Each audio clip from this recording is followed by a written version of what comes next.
Hello kids, मैंने square roots के part 1 में आपको प्राइम फैक्टराइजेशन से स्क्वायर रूट्स निकालना सिखाया था।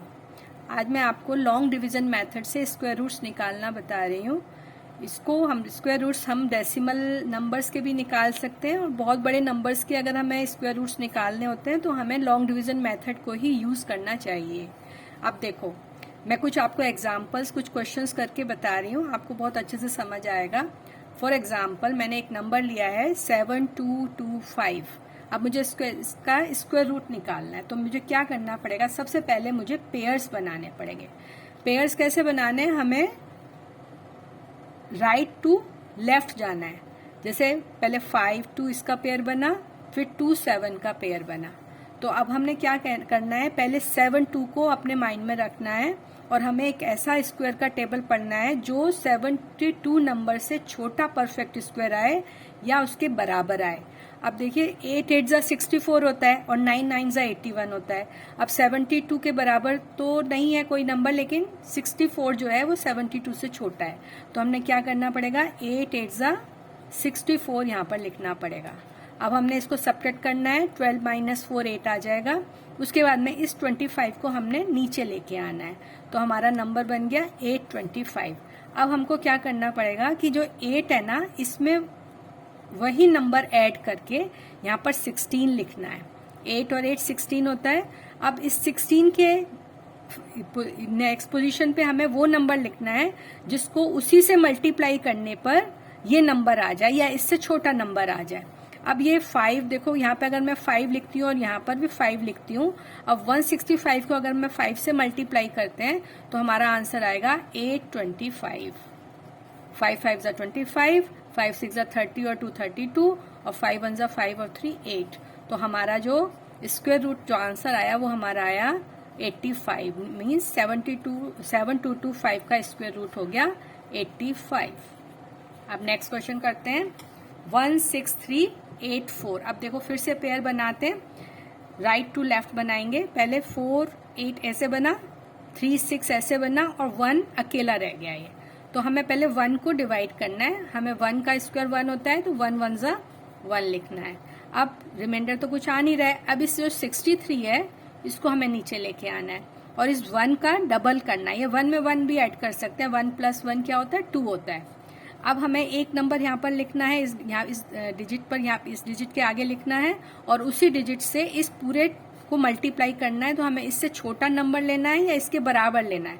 अब देखिए, अगर मैं यहाँ पर 3 लिखती हूँ और यहाँ पर भी 3 लिखती हूँ तो 23 3 जा तो 69 होता है, जो कि 63 से बड़ा हो गया। तो मैं क्या करूंगी? यहाँ पे 22 लिखूंगी और यहाँ पर भी 2 लिखूंगी। अब इस 2 से 22 को मल्टीप्लाई करेंगे तो हमारा आंसर आ जाएगा 44। अब इसको सब्ट्रैक्ट करने पर आएगा 19। 13 - 4 9 और 5 - 4 1। अब इस 84 को फिर से नीचे लेके आना है, मतलब हमें पेयर्स के साथ ही नीचे लेके आना है। जब हम डिवाइड करते हैं तो हम पेयर्स के साथ नहीं करते हैं, हम खाली सिंगल डिजिट को नीचे लेके आते हैं। अब फिर से, अब देखो 22 है ना, इसकी जो वंस की पोजीशन पे वो 2 है, इसमें वही नंबर ऐड करेंगे तो हमारा आंसर आ जाएगा 22 + 2 24 आ गया ना।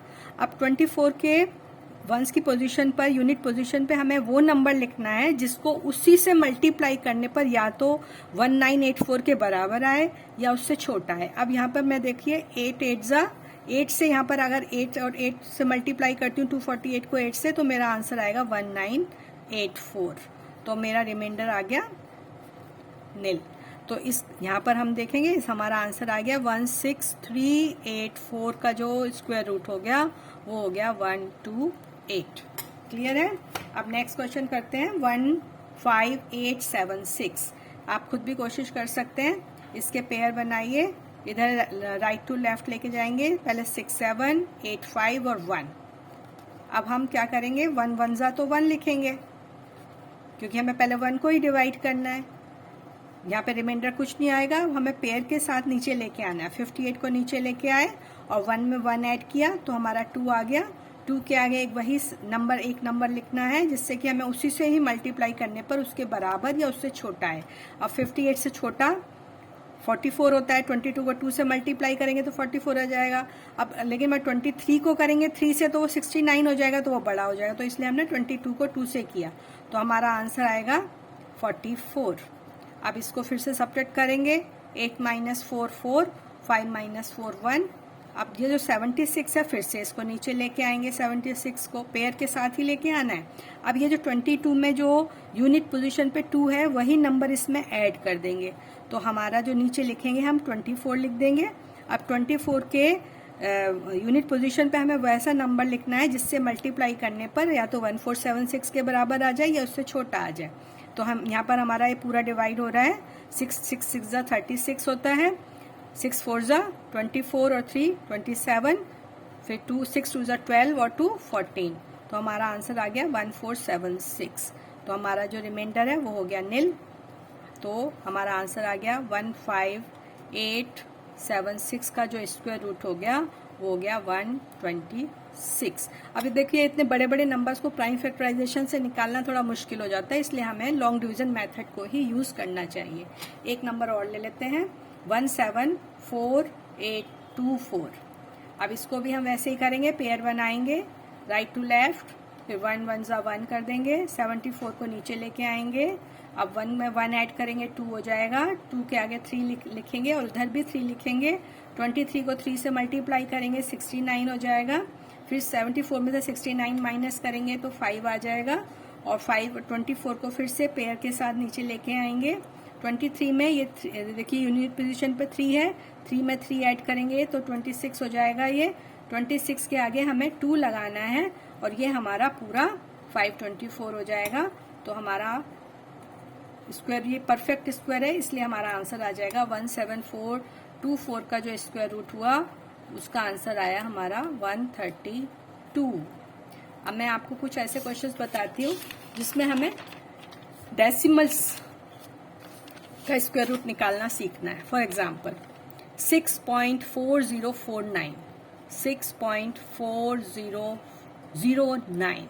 अब देखिए इसमें क्या करना होता है हमको, जो डेसिमल से लेफ्ट साइड पे जो नंबर है उनका तो पेयर जैसे हम पहले बना रहे थे राइट टू लेफ्ट वैसे ही बनाएंगे, लेकिन जो डेसिमल्स के बाद में जो डिजिट्स होते हैं उसका पेयर हमें राइट टू लेफ्ट बनाना होता है। जैसे 40 को पहले बनाएंगे, 09 को बाद में बनाएंगे। अब हमने इसको डिवाइड करना है, पहले 2 2 4, अब इसका रिमाइंडर आया 2 और डेसिमल को ऊपर शिफ्ट करेंगे और इस 40 को नीचे लेके आएंगे पेयर के साथ। 2 पे 2 ऐड करके 4 लिख देंगे और 4 के आगे हमें 5 इसलिए लिखा है क्योंकि 46 को 6 से करेंगे तो इससे बड़ा नंबर आएगा। 45 को 5 से करेंगे तो हमारे पास आएगा 225। अब ये रिमाइंडर आ जाएगा हमारा 15। अब 5 में 5 ऐड करके 50 हो गया ये। अब 50 के आगे हमें एक नंबर ऐसा लिखना है जिसको उसी से ही मल्टीप्लाई करने पर हमारा आंसर 1509 आए। अब देखिए आपको कुछ थोड़ा सा ये ध्यान रखना है कि 9 किस किस के पीछे आता है, या तो 3 का स्क्वायर 9 होता है या फिर 7 का स्क्वायर करेंगे तो उसके पीछे 49 आता है तो पीछे 9 होता है, लेकिन हमें यहाँ पे 7 अगर हम लिख देंगे ना तो वो इससे बड़ा हो जाएगा। तो हमें 3 से ही डिवाइड करना है। 3 से मल्टीप्लाई करने पर हमें 503 को 3 से मल्टीप्लाई करेंगे तो 1509 हो गया। तो हमारा जो रिमाइंडर हो गया वो 0 हो गया। तो हम क्या लिखेंगे, 6.4009 का स्क्वायर रूट जो होगा वो हमारा आएगा 2.53। ठीक है, एक क्वेश्चन और ले लेते हैं डेसिमल का, 0.4225।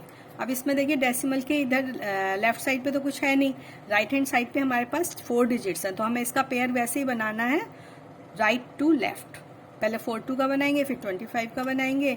अब देखिए डेसिमल को हमें ऊपर लेके जाना पड़ेगा और हमें 42 को डिवाइड करना है। तो 6 का स्क्वायर क्या होता है, 6 6 36 हो गया। अब 12 माइनस 6 6 हो गया और इस 25 को नीचे लेके आएंगे। अब 6 में 6 ऐड करेंगे तो हमारे पास 12 आ जाएगा। 12 के आगे हमें एक डिजिट ऐसा लिखना है जिसको मल्टीप्लाई करने पर परफेक्ट स्क्वायर है, क्योंकि 625 125 को 5 से मल्टीप्लाई करेंगे तो 625 हो गया। हमारा जो रिमाइंडर आ गया वो नील हो गया, 0 हो गया। मीन्स 0.4225 का जो स्क्वायर रूट होगा वो होगा 0.65। अब देखिए एक कुछ क्वेश्चंस ऐसे हैं जैसे 2 का स्क्वायर रूट निकालना कैसे सीखते हैं। 2 का स्क्वायर रूट निकालने के लिए अगर आपको क्वेश्चन में कहा गया है कि आपको 2 डिजिट तक निकालने हैं तो 2 के आगे हमें 4 जीरो लगाने पड़ेंगे। और अगर हमसे कहा गया है कि 3 डिजिट्स तक निकालने हैं, आपको डेसिमल के 3 डिजिट्स तक निकालने हैं, तो हमें 6 जीरोज लगाने पड़ेंगे। तो हमें क्या लिखना पड़ेगा, 2.0000000, मतलब 3 पेयर बन गए जीरो के। अब हमें फिर वैसे ही जैसे हमने अभी सीखा है, 1 1 जा 1 रिमाइंडर आया, इस 2 जीरो को डेसिमल ऊपर ले जाएंगे और दोनों जीरो को नीचे लेके आएंगे पेयर के साथ। अब 1 का डबल, 1 में 1 ऐड करेंगे तो 2 आ जाएगा, और 2 के आगे हमें 4 लगाना पड़ेगा, क्योंकि 25 5 जा तो 125 होते हैं। हम 24 को 4 से मल्टीप्लाई करेंगे तो हमारा आंसर आएगा 96। अब हम इसमें से रिमाइंडर सब्ट्रैक्ट करेंगे तो हमारा आंसर आएगा 4। फिर से ये जो पेयर जीरो के 2 पेयर है उसको हम नीचे लेके आएंगे और 24 में 4 ही ऐड करेंगे तो हमारे पास 28 आ जाएगा। अब 28 के आगे हमें कुछ ऐसा डिजिट लगाना है जो कि 400 को डिवाइड कर दे, या तो उससे छोटा हो या उसके बराबर हो। अब हमें परफेक्ट स्क्वायर तो है नहीं, 28 के आगे हमें कुछ ऐसा नंबर लगाना है जो कि इसको डिवाइड करे। अब 282 तो इससे बड़ा हो जाएगा, तो हमें 281 को ही 1 से मल्टीप्लाई करके 281 लिखना पड़ेगा। हमारा आंसर आएगा, जो हम सब्ट्रैक्ट करेंगे तो हमारा आंसर आएगा 119। फिर से ये 2 जीरोस को नीचे लेके आएंगे। अब इस 1 में 1 ऐड करेंगे तो हमारा 282 बन जाएगा। 282 के आगे हमें एक डिजिट लगाना है जिससे कि ये इससे छोटा नंबर आ जाए। 11900 से छोटा नंबर आने के लिए 4 से मल्टीप्लाई करेंगे 2824 को, तो हमारा आंसर आएगा 11296। हमारा रिमाइंडर आ जाएगा 604। अब देखो √2 का हम जब आंसर लिखेंगे ना तो हम लिखेंगे 1.414 और डैश डैश डैश लगा देंगे, क्योंकि ये अप्रोक्सीमेट वैल्यू है इसकी, क्योंकि ये तो कंटिन्यूसली चलती चली जाएगी, नॉन टर्मिनेटिंग और नॉन रेकरिंग है, इसलिए हम इसको 3 डिजिट्स तक हमने निकाला है तो हम इसको 1.414 लिखेंगे और अप्रोक्सीमेट वैल्यू लिख देंगे, तो ये हमारा आंसर हो जाएगा 1.414। एक √3 की वैल्यू और बता देती हूँ आपको। 3 को कैसे निकालेंगे, अगर हम 3 डिजिट तक डेसिमल एक्सपेंशन इसका लेते हैं तो हमें कैसे निकालना पड़ेगा, 6 जीरोज लगाने पड़ेंगे 3 के बाद। तो हमें क्या करना पड़ेगा, पहले 1 को 1 से मल्टीप्लाई करके, पेयर तो हमें समझ आ ही गया है कि 3 का ऐसे बनेगा और डेसिमल के बाद हमें ऐसे पेयर बनाने हैं। पहले 1 1 जा 1 करेंगे, रिमाइंडर आएगा 2, ये 2 जीरोस को नीचे ले जाएंगे। अब 1 में 1 ऐड करेंगे तो 2 लिख देंगे। अब यहाँ पर हमें 27 और 7, यहाँ पे डेसिमल ऊपर चला जाएगा, तभी हम इन 2 जीरोस को नीचे लेके आएंगे। 27 को 7 से मल्टीप्लाई करेंगे तो 189 आएगा और हमारा जो रिमाइंडर आएगा वो 111 आएगा। इन 2 जीरोस को फिर से हम नीचे लेके आएंगे, पेयर के साथ ही लेके आना है। अब 27 में 7 ऐड करेंगे तो 34 आ जाएगा। 34 के आगे हमें एक नंबर लिखना है जिसको मल्टीप्लाई करने पर इससे छोटा नंबर आए, तो हमारे पास 343 को 3 से करेंगे तो 1029 आ जाएगा। हमारा रिमाइंडर आ जाएगा 71। फिर से ये दोनों जीरोस को नीचे लेके आएंगे और 343 में 3 ऐड करेंगे, 346 आ जाएगा। 346 के आगे हमें 2 लगाना है, 2 को 2 से मल्टीप्लाई करना है। 3460 को 2 से मल्टीप्लाई करेंगे तो 6924 आ जाएगा और हमारा रिमाइंडर आ जाएगा 176। ये भी परफेक्ट स्क्वायर नहीं है क्योंकि ये भी non terminating non recurring number है, इसलिए √3 को हम कैसे लिखेंगे, इसका आंसर 1.732 डैश डैश डैश और अप्रॉक्सीमेट वैल्यू आ गई इसकी। तो आज हमने सीखा √2 √3 को निकालना, डेसिमल के रूट्स निकालना। तो आप मेरे को अपना सजेशंस दीजिए कैसा लगा आपको ये वीडियो, और आगे भी मेरे वीडियो को लाइक करते रहिए, बेल आइकन को प्रेस करिए और अपने कमेंट्स दीजिए। Thank you.